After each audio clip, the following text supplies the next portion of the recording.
Did you know these 4 chords make up the majority of the pop songs you hear? While that's playing in the background, you've probably got one going through your head right now. But believe it or not, they're actually really easy to play and really easy to learn. So I'm going to show you how to play them. So all you're going to need to do to be able to play this is to be able to move your hand around 4 different chord shapes. And actually, I say that, all the shapes are all the same. They're just moved to different places, which makes life really, really easy. So what are these 4 chord shapes? Well, let's keep it nice and simple. Let's start on C major, and it's C, E and G with 1, 3 and 5.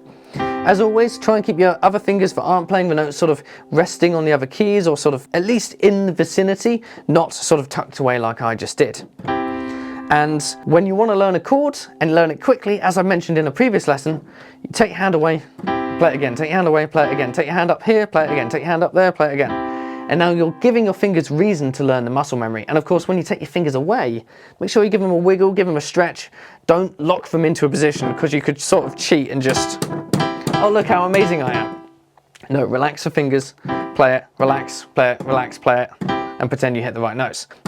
Once you've done that, once you've figured out exactly where you need to be without me reminding you that it's C, E and G, then the second chord you need is G, B and D.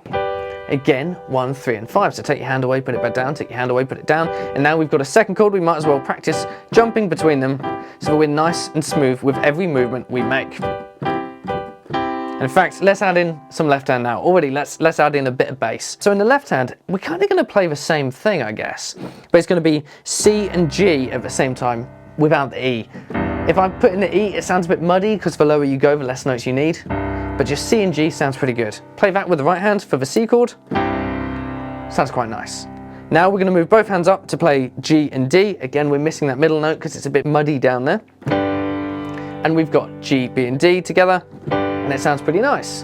The next chord we need is only one white note up in both hands, so let's see if we can do it at the same time. There we go, A, C and E. Maybe something more on practice, taking the hands away and playing again. And maybe going through the first 3 chords so we know how to get there. C to G to A, and just practice, maybe not even jumping my hands off the piano. And finally, we've got our 4th chord, F.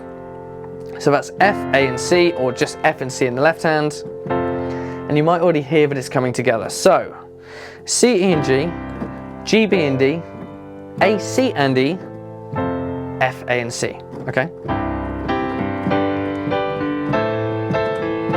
And it sounds like I'm putting in a lot of effort. It sounds suddenly fuller than what I was just teaching you. But realistically, break it down, what am I doing? I'm playing both hands together at the same time, then the right hand plays again, then the left hand just plays with the thumb. And it creates this quite nice rhythm that doesn't take a lot of effort to play, but it sort of fills out the space. So we go together, right, left. Then move a hand, together, right, left, together, right, left, together, right, left. So, turns out all you need to write most pop songs, 4 chords.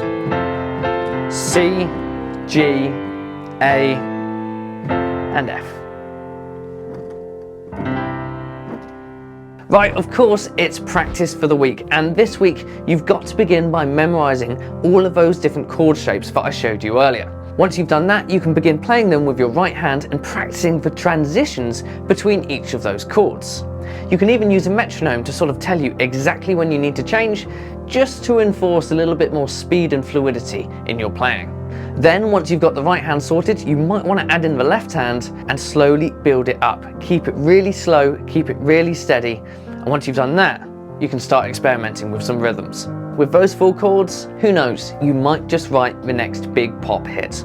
So thank you very much for watching, and I hope you enjoyed this week's lesson. If you did, let me know with a comment below, and if you didn't, also let me know with a comment below. I want to make sure these lessons are always improving. If you want to catch my previous videos from this series, the links are all in the description. And of course, if you like the video, give it a like.